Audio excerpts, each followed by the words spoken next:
सभी को आप सभी को आपके अपने यूट्यूब चैनल KBSS स्टडी पर डेली करंट अफेयर्स क्लास में सभी का स्वागत करता हूं। तो हम लोग आज के प्रमुख घटनाएं के बारे में चर्चा करेंगे इस क्लास में। अगर आप किसी भी कंपटीशन की तैयारी करें तो आपके लिए इम्पोर्टेंट रहने वाला है क्लास। तो आइए हम देखते हैं आज की घटना क्या क्या है। सबसे पहले हम बात कर लेंगे दिवस के डेली क्वेश्चन हम शामिल करते हैं। तो आज का दिवस का क्वेश्चन है हमारा, विश्व निमोनिया दिवस कब मनाया जाता है? तो 12 नवंबर को मनाया जाता है विश्व निमोनिया दिवस, याद रखना इसको। इसके अन्य फैक्ट देख लेते हैं हम लोग। हर साल 12 नवंबर को विश्व निमोनिया दिवस मनाया जाता है। इसका उद्देश्य होता है वर्ष 2025 में इस दिवस का प्रमुख फोकस स्वास्थ्य प्रणालियों को मजबूत करना है, टीकों तक समान पहुंचान सुनिश्चित करना है, जीवन रक्षक संसाधनों जैसे एंटीबायोटिक और चिकित्सक ऑक्सीजन की उपलब्धता को बढ़ाना है। इसका मुख्य उद्देश्य था, तो याद रखना। अब हम नवंबर के प्रमुख इम्पॉर्टेंट डेज के बारे में बात कर लेते हैं। कौन कौन से नवंबर के इम्पॉर्टेंट डेज हैं? 3 नवंबर को विश्व जेलीफिश दिवस मनाया जाता है। 5 नवंबर को विश्व सुनामी जागरूकता दिवस मनाया जाता है। 6 नवंबर को विश्व और सशस्त्र संघर्ष में पर्यावरण के शोषण को रोकने के लिए अंतर्राष्ट्रीय दिवस मनाया जाता है। 8 नवंबर को राष्ट्रीय विधिक सेवा दिवस या विश्व रेडियोग्राफी दिवस मनाया जाता है। 10 नवंबर की बात कर लेंगे, शांति और विकास के लिए विश्व विज्ञान दिवस मनाया जाता है। 11 नवंबर की बात कर लेंगे तो राष्ट्रीय शिक्षा दिवस मनाया जाता है। 12 नवंबर की बात करेंगे तो विश्व निमोनिया दिवस मनाया जाता है।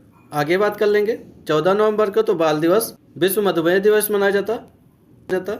ये 14 नवंबर को निमोनिया दिवस नहीं, 12 नवंबर को निमोनिया दिवस मनाया जाता। 16 नवंबर की बात कर लेंगे राष्ट्रीय प्रेस दिवस मनाया जाता। 18 नवंबर की बात कर लेंगे प्राकृतिक इतिहास दिवस मनाया जाता। 25 राष्ट्रीय मृगी दिवस मनाया जाता। तो ये सब हमारे नवंबर के प्रमुख इंपॉर्टेंट डेज थे जिनको हम डिस्कस कर लिए। अगली घटना की चर्चा करेंगे तो हाल ही में भारत के किस देश को ऊर्जा परियोजना के लिए 4000 करोड़ रुपए रियायती ऋण देने की घोषणा किया है? तो भूटान को देने की घोषणा किया गया है, तो याद रखना इसको। भूटान की राजधानी बात कर लेंगे तो थिम्पू है। वहाँ की करेंसी की बात कर लेंगे तो नगल ट्रम है। वहाँ के प्राइम मिनिस्टर की बात करेंगे तो थेसिंग तोब्गे हैं, याद रखना इनको। भूटान के बारे में अन्य फैक्ट देख लेते हैं। भारत और भूटान के बीच पहली रेल सेवा संपर्क परियोजना को मंजूरी दे दी गई है। रिलायंस समूह भूटान के नवीनीकरणीय ऊर्जा में निवेश करने की मंजूरी दे दी है, तो याद रखना इसको। अगली घटना की बात करेंगे तो हाल ही में कौन संयुक्त राष्ट्र जल सम्मेलन में शामिल होने वाला पहला दक्षिणी एशियाई देश बन गया? तो बांग्लादेश है, इसको याद रखना क्योंकि पहली है। बांग्लादेश के बारे में अन्य फैक्ट देख लेते हैं हम लोग।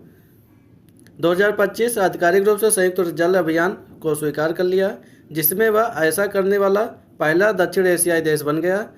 यह निर्णय क्षेत्रीय सीमा पर जल प्रतिबंध दृष्टिकोण से एक बड़ा परिवर्तन दर्शाता है, विशेष रूप से भारत के साथ मौजूद साझा कर समझौते को प्रभावित कर सकता है। तो याद रखना, बांग्लादेश की राजधानी की बात कर लेंगे तो ढाका, करेंसी की बात कर लेंगे तो बांग्लादेश टका है।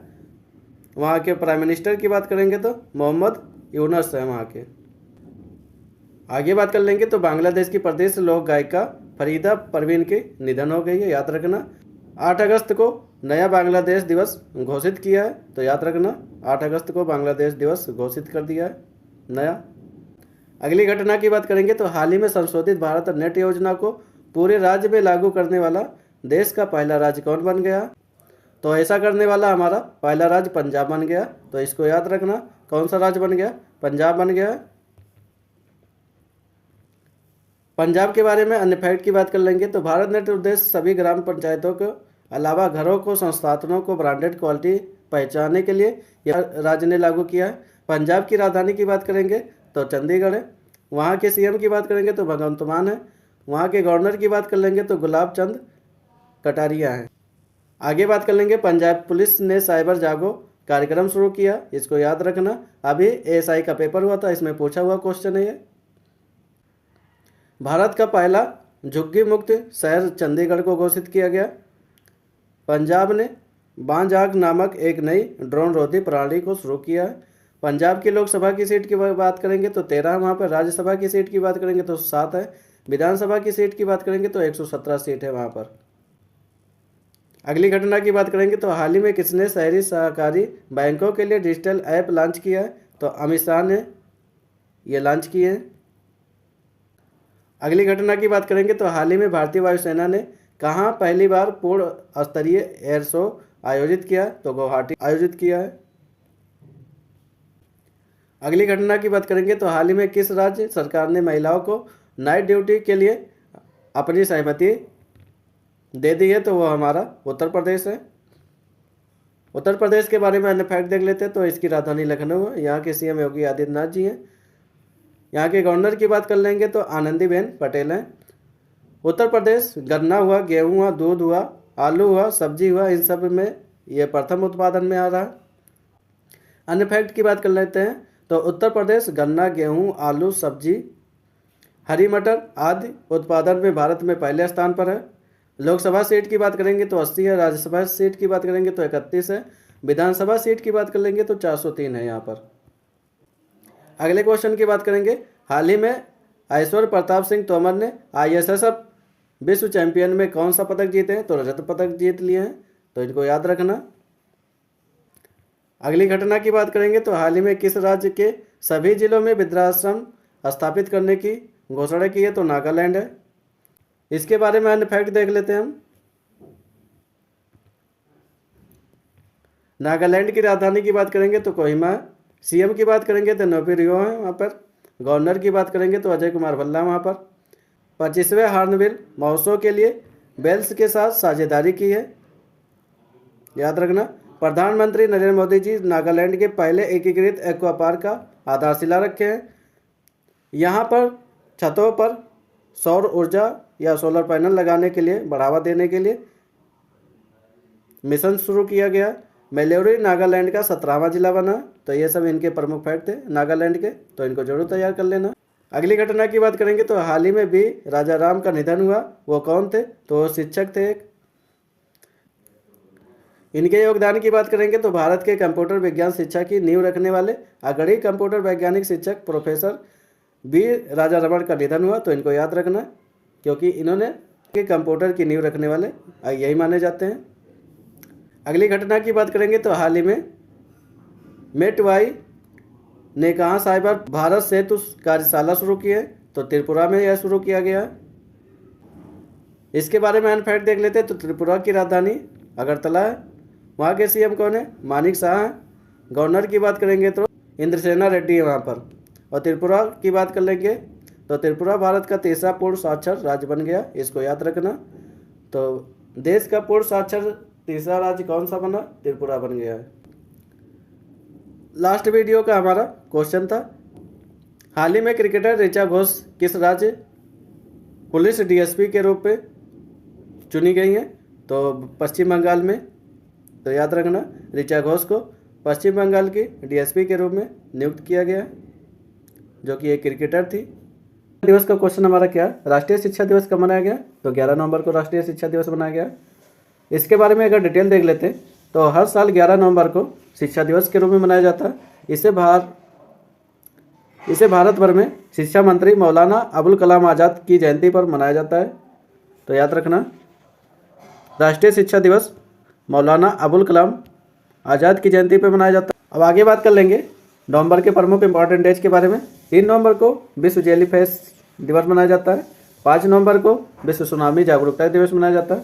6 नवंबर विश्व और सशस्त्र संघर्ष के पर्यावरण को शोषण रोकने के लिए मनाया जाता है। आगे बात कर लेंगे 8 नवंबर को राष्ट्रीय विधिक सेवा दिवस मनाया जाता है, या रेडियोग्राफी दिवस मनाया जाता है, या विश्व रेडियोग्राफी दिवस मनाया जाता है। 10 नवंबर की बात कर लेंगे तो शांति और विकास के लिए विश्व विज्ञान दिवस मनाया जाता है। 11 नवंबर की बात कर लेंगे तो राष्ट्रीय शिक्षा दिवस मनाया जाता है, जो कि आज के करंट अफेयर्स में शामिल किए क्वेश्चन है। 12 नवंबर की बात कर लेंगे विश्व निमोनिया दिवस मनाया जाता है। 14 नवंबर की बात कर लेंगे बाल दिवस मनाया जाता है, जो कि इसी दिन विश्व मधुमेह दिवस भी मनाया जाता है। 16 नवंबर की बात कर लेंगे तो राष्ट्रीय प्रेस दिवस मनाया जाता है। 18 नवंबर की बात कर लेंगे तो राष्ट्रीय प्राकृतिक इतिहास दिवस मनाया जाता है। 25 नवंबर की बात कर लेंगे तो राष्ट्रीय मिर्गी दिवस मनाया जाता है। तो ये सब प्रमुख नवंबर की डेट्स थे जिनको हम डिस्कस कर लिए। अगली घटना की बात कर लेंगे तो हाल ही में जारी हुरून रिसर्च इंस्टीट्यूट की नवीनतम रिपोर्ट के अनुसार विश्व के अरबपतियों की राजधानी कौन सी बनी है, संघाई हुआ, बीजिंग हुआ, न्यूयॉर्क हुआ, तो न्यूयॉर्क बनी है, याद रखना इसको। अगली घटना की बात करेंगे तो हाल ही में प्रधानमंत्री नरेंद्र मोदी जी किस देश की दिवसीय यात्रा पर हैं, जापान हुआ, अमेरिका हुआ, भूटान हुआ। तो भूटान की 2 दिवसीय यात्रा पर है। अगली घटना की बात करेंगे तो हाल ही में किस राज्य मंत्रिमंडल ने बहु विवाह पर प्रतिबंध लगाने के लिए विधेयक मंजूरी दे दी है? केरल हुआ, गुजरात हुआ, असम हुआ। असम ने इसको प्रतिबंध लगा दी है। अगली घटना की बात करेंगे तो हाल ही में केंद्रीय कृषि एवं किसान कल्याण मंत्री शिवराज सिंह चौहान ने किस राज्य में वाटरशेड महोत्सव का उद्घाटन किए? केरल हुआ, आंध्र प्रदेश हुआ, गुजरात हुआ। तो ये उद्घाटन आंध्र प्रदेश में किए हैं। आंध्र प्रदेश की राजधानी की बात करेंगे तो अमरावती है। वहाँ के सीएम की बात करेंगे चंद्रबाबू नायडू है। वहाँ पर गवर्नर की बात कर लें तो अब्दुल नाजिर है वहाँ के गवर्नर। प्रमुख फैक्ट के बारे में और बात कर लेंगे तो आंध्र प्रदेश के पर्यटन विभाग ने वैश्विक पर्यटन पुरस्कार 2025 जीता है। अगली घटना की बात करेंगे तो हाल ही में पर्यावरण, वन और जलवायु परिवर्तन मंत्रालय 13 नवंबर से कहाँ 3 दिवसीय हिमालयन सम्मेलन आयोजन किए हैं? मुंबई में, असम में, राजस्थान में। तो उत्तराखंड में आयोजन किया गया है। आगे बात करेंगे प्रमुख फैक्ट के बारे में तो पर्यावरण, वन एवं जलवायु परिवर्तन मंत्रालय 13 नवंबर से उत्तराखंड के अल्मोड़ा में 3 दिवसीय हिमालय सम्मेलन का आयोजन किया है। उत्तराखंड की राजधानी बात करेंगे तो देहरादून है। सीएम की बात कर लेंगे तो पुष्कर सिंह धामी है। गवर्नर की बात करेंगे तो गुरमीत सिंह है। आगे प्रमुख फैक्ट की बात कर लेंगे उत्तराखंड के बारे में। उत्तराखंड के मदरसा बोर्ड को खत्म करके यह पहला राज्य बना है। तो उत्तराखंड में मदरसा बोर्ड को खत्म कर दिया गया है। सरकार ने अग्निवीरों को सरकारी नौकरियों में 10% का आरक्षण दिया है, जो कि उत्तराखंड ही पहला राज्य बना है।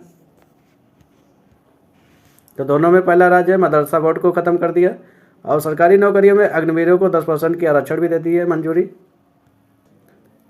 अगली घटना की बात करेंगे तो हाल ही में भारत और श्रीलंका के बीच संयुक्त सैन्य अभ्यास मित्र शक्ति 2025 कहाँ शुरू हुआ? तो बेलगामी में हुआ, जो कि कर्नाटक में स्थित है। भारत और श्रीलंका के बीच संयुक्त सैन्य अभ्यास मित्र शक्ति 2025 का 11वां संस्करण यह कर्नाटक में संपन्न हुआ, जो कि बेलगामी डिस्ट्रिक्ट में हुआ। यह 10 नवंबर से 23 नवंबर के मध्य चलेगा। अगली घटना की बात करेंगे तो गेल लिमिटेड के अगले सीएमडी चुने गए। कौन है वो? दीपक गुप्ता को चुना गया गेल के सीएमडी को रूप में, सीएमडी के रूप में।